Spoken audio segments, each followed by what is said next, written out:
Renungan Harian Katolik, Minggu 22 Maret 2026.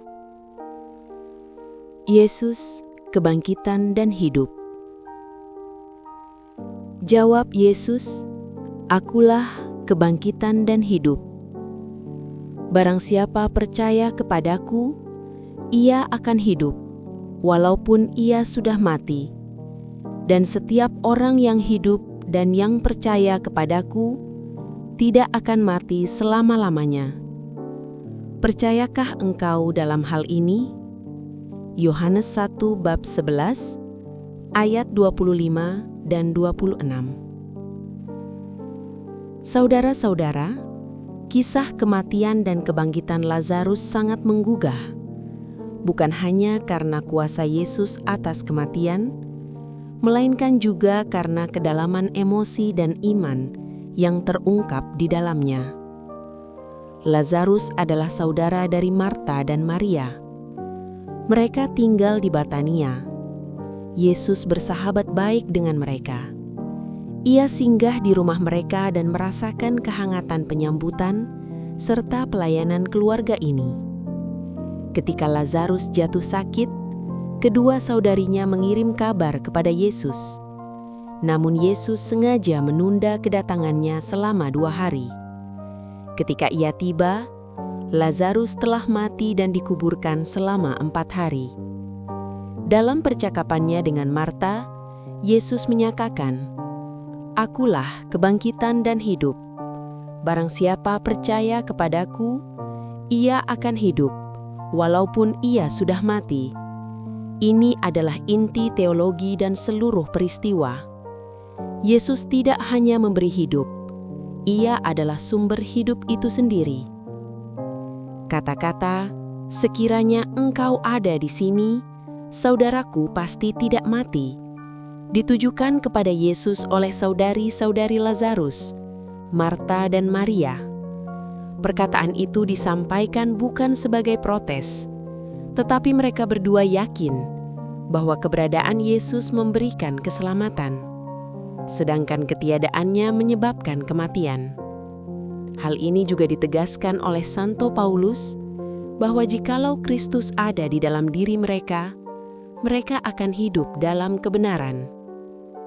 Yesus datang ke makam, menangis bersama mereka yang berduka, lalu berseru dengan suara keras, "Lazarus, keluarlah." Lazarus pun keluar dari kubur, masih terikat kain kafan. Selain disambut dengan sukacita kebangkitan Lazarus, juga memperdalam konflik Yesus dengan para pemimpin agama Yahudi. Banyak orang Yahudi percaya kepada Yesus karena melihat mujizat itu. Ketidakhadiran Tuhan dalam hati seseorang membuat dirinya mengalami kematian. Mati rasa akan kebenaran, keadilan, kedamaian, dan sebagainya, sehingga ia mudah melakukan kebusukan-kebusukan dosa. Yesus berseru kepada Lazarus supaya ia keluar dari kuburan dan kebusukan, dan ia pun berseru kepada kita agar kita keluar dari kematian karena dosa-dosa kita. Namun para pemimpin agama merasa terancam dan mulai merencanakan untuk membunuh dia. Bahkan Lazarus sendiri menjadi target sebab banyak orang Yahudi percaya kepada Yesus karena dia. Sukacita hidup beriman seperti pengalaman Marta dan Maria, seringkali bersamaan dengan kecemburuan, kebencian, dan iri hati pihak-pihak yang merasa otoritas dan kewibawaannya terganggu. Hari ini, kita menemukan bukti bahwa kebangkitan dan hidup ada padanya. Kiranya ramalan dan nubuat para nabi pun terpenuhi.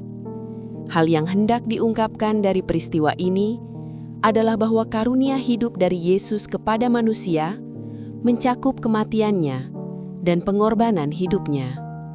Untuk mengasihi manusia dan memberinya kehidupan, Yesus menempuh resiko harus kehilangan hidupnya. Tuhan hari ini mengingatkan kita bahwa hanya yang hidup dan percaya kepadanya yang tidak akan mati selama-lamanya. Hidup dan percaya kepadanya berarti senantiasa dituntut untuk menampilkan Tuhan di dalam perkataan, tindakan, pikiran, dan seluruh dimensi kehidupan kita. Pada masa Prapaskah ini, kita ditawari banyak jalan untuk itu, lewat pantang dan puasa, membaca kitab suci, amal, doa, serta juga dengan membangun sikap tobat. Hanya mereka yang hidup dan percaya padanya akan mempunyai hidup selama-lamanya, kebahagiaan kekal. Ya Tuhan, semoga kami mampu keluar dari kubur kebencian dan iri hati, lalu bangkit dan menerima hidup baru dalam Engkau. Demikian renungan hari ini. Selamat beraktivitas.